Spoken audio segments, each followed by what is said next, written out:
या ठिकाणी जमलेले आदर्श नागरिक, माता भगिनी आणि या ठिकाणी असलेले माझे जवळपास सर्वच विद्यार्थी मित्रांना असं म्हणेल मी या ठिकाणी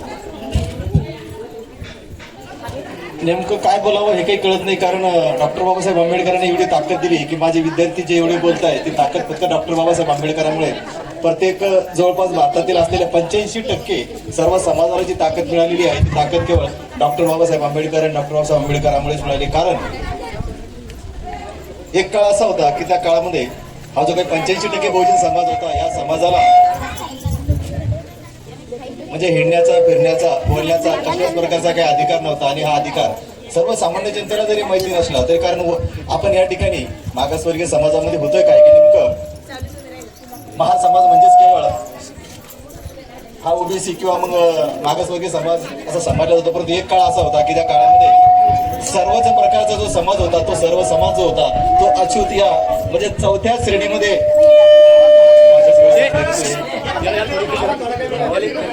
त्या समाजाला जे होतं तर सर्वचा सर्व समाज जो होता एक प्रकारे गुलामीतच होता. कारण मी तर असं म्हणतो डॉक्टर बाबासाहेब आंबेडकरांचा जन्म म्हणजे 85% बहुजनासाठी उगवता सूर्य किंवा मावळता सूर्य असंही म्हणेल मी. कारण या 85% समाजाला सकाळीच असं घराच्या बाहेर पडता येत नव्हतं. कारण काय होतं, सूर्याची ज्यावेळेस किरण अंगावर पडायची त्यावेळेस सावली, सकाळची सावली अशी इकडे जायची म्हणजे दुसऱ्याच्या अंगावर ज्यावेळेस सावली पडेल तर तो बाट विटाळला जात असायचा. संध्याकाळच्या वेळेस समजा सूर्य इकडे गेल्यानंतर पुन्हा ती सावली इकडे जात असेल तर पुन्हा ती सावली जर एखाद्या उच्चवर्णाच्या अंगावर गेली तर तो विटाळला जात असायचा. त्यामुळे ह्या 85% बहुजन समाजाला जे होतं केवळ दुपारी भरवण्यामध्ये जे होतं ते फक्त घराच्या बाहेर पडत राहावं लागायचं. कारण दुपारच्या वेळेस सावली पायाखाली येतं. असं डॉक्टर बाबासाहेब आंबेडकरांनी सर्व या बहुजन समाजाला जे शिका, संघटित व्हा आणि संघर्ष करा हा मूलमंत्र दिला. एकत्रीकरण काही दिसत नाही आतापर्यंत. नेमकं काय झालंय, प्रत्येक जण शिकलाय, सवरलाय, मोठा झालाय. डॉक्टर बाबासाहेबांनी दिलेल्या शिक्षणाचा अधिकार सर्वांनी घेतलाय, परंतु संघर्ष करायला लागला, परंतु संघटित व्हायला मात्र हा बहुजन समाजात काही दिसत नाही. त्यामुळं सध्याही बघायला जर गेलं तर आपल्या समाजाची जी परिस्थिती जी आहे ती पाहिजे त्या प्रमाणामध्ये एवढी म्हणजे हलाखीची जी आहे तशीच आहे. अजूनही आपण म्हणतो की मी खूप वेळच बघतो नाही सर आता तसं काही राहिलं नाही, नाही सर आता तसं काही राहिलं नाही, पण अजूनही तसंच आहे. कुठेही जा, काही जा, मी म्हणजे मला तसं काही म्हणावंच नाही. कारण मी तर प्रथम जॉईनिंग म्हणजे याच गावातली. इथं आल्याच मला सुरुवातीला विचारलं होतं सर तुम्ही कोण, विचारला गेलो होतं. मलाही चटके गावातूनच लागलं. मला ह्याच गावातून का आलं, शपथ आहे मी खोटं सांगत नाही, याच गावातून कोण महाराचं, बुद्धाचं, देड्याचं, खळगुट्याचं हे याच गावात का आलं. मला माझे सर्व मित्रच आहेत शहरामध्ये, ब्राह्मणाचे आहे, मराठ्याचे सगळे, माझे सगळे पाटील आहेत, महार सगळे मित्र आहेत माझे. परंतु हे आपण माझा तर एक मित्र अजूनही आहे की जो अजून मला तिची जात नाही माहिती, प्रकाश भांगे म्हणून. जिगरी येतात मी बचपणी लंगुट्यावर म्हणतो ते. परंतु ग्रामीण भागात इथं आल्यानंतरच कळालं की महाराचं कोणतं, खेळगुट्याचं कोणतं, धेड्याचं कोणतं मला इथं कळलं. नेमकं सांगायचं तात्पर्य अजून बदल काही झाला नाही, पण बदल होणं ही काळाची गरज आहे मला असं म्हणायचंय. कारण नेमकं जातीपाती ह्या ज्या कोणी लिहून ठेवल्या त्याची सर्वांना ज्ञात आहे सर्वजण या बाबतीमध्ये. म्हणून डॉक्टर बाबासाहेब आंबेडकरांनी जे संविधान लिहून ठेवलेलं आहे त्या संविधानामध्ये डॉक्टर बाबासाहेब आंबेडकरांनी म्हटलं आहे की संविधान किती चांगलं असो ते राबवण्याची जबाबदारी ज्यांच्यावर असेल, ते जर अप्रामाणिक असतील तर ते संविधान वाईट ठरल्याशिवाय राहणार नाही. आणि संविधान किती वाईट असो ते राबवण्याची जबाबदारी जर चांगल्या किंवा प्रामाणिक माणसावर असेल तर ते संविधान चांगलं ठरल्याशिवाय राहणार नाही. म्हणून हे आपलं संविधान आहे, जगातील नंबर 1चं संविधान आहे. परंतु राबवण्याची जबाबदारी किंवा जे राबवणारी जी मंडळी आहेत ती मंडळी पाहिजे त्याप्रमाणे त्या संविधानाचा जो काही अवलंब आहे, अंमल आहे, तो काही व्यवस्थितपणे होताना आपल्याला दिसत नाही.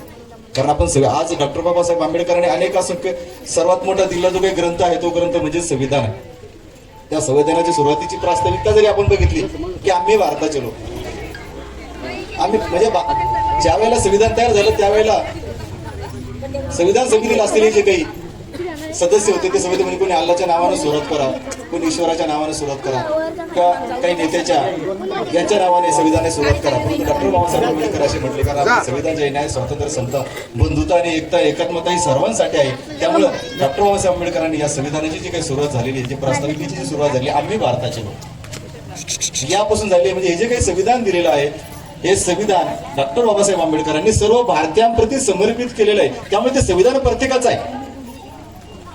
कारण प्रत्येक जण ज्यावेळेस घराच्या बाहेर भेटतो त्यावेळेस काही झालं तो म्हणतो तुझ्या बापाचं आहे का, मग हा बोलण्याचा अधिकार कुठून भेटला.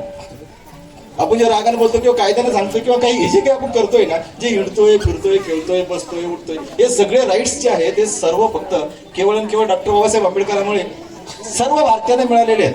म्हणजे अधिकारांचा वापर आपण प्रत्येक जण करत असतो, परंतु संविधान हे केवळ डॉक्टर बाबासाहेब आंबेडकरांचं किंवा बाबासाहेब केवळ हे बुद्धाची किंवा महाराजच्या म्हटल्या जात असते. मी वारंवार लोकांना किंवा माझ्या जमलेल्या मित्रमंडळीला वारंवार म्हणत असतो की सर्वात सुरुवातीला जे आरक्षण डॉक्टर बाबासाहेब आंबेडकरांनी दिले 340 सर्वात प्रथम कलम जी आहे ती ओबीसी साठी दिलेली आहे. प्रथम 340 ही कलम ओबीसी साठी प्रथम दिलेली आहे. मग ओबीसी कोण आहे? दुसरे आहेत. मग त्याच्यानंतर 341 ही सीला दिली आहे, ज्यात महार जमार वगैरे बिल्ल वगैरे वेगवेगळे आहे. त्याच्यानंतर एसटीला दिली आहे. म्हणजे सुरुवातीलाच ओबीसी समाजाला डॉक्टर बाबासाहेब आंबेडकरांनी काय केलं? आरक्षण दिलं. तरी ओबीसी समाज काय म्हणतो? बाबासाहेब कोणाचे? महाराजचे. एसटी भिल्ल कोष्टी कोळी वगैरे तिन्ही माळी साळी कोळी बाबासाहेब कोणाचे? महाराजचे. अरे तुमचं कल्याण करता कोण आहे? तुमचा उद्धार करता कोण आहे? हेच हे लोक जाणून घ्यायला तयार नाही आहेत. असं या निमित्तानं मी एवढं सांगेल की सर्व बहुजन समाजांना एकच सांगेल की आपल्या मुलांना शिकवा. शिक्षणाशिवाय तर उपाय नाहीये आपल्याला एक वेळेस, कारण शिक्षणामुळेच आपला स्वतःचा उद्धार होऊ शकतो. हेच या ठिकाणी मला या ठिकाणी सांगायचंय. एवढं बोलतो माझ्या मुलींनी परीक्षण करून सोडलं. 2 शब्द बोला. काही चुकलं असेल तर सर्वांची क्षमा मागतो. जय हिंद, जय भारत.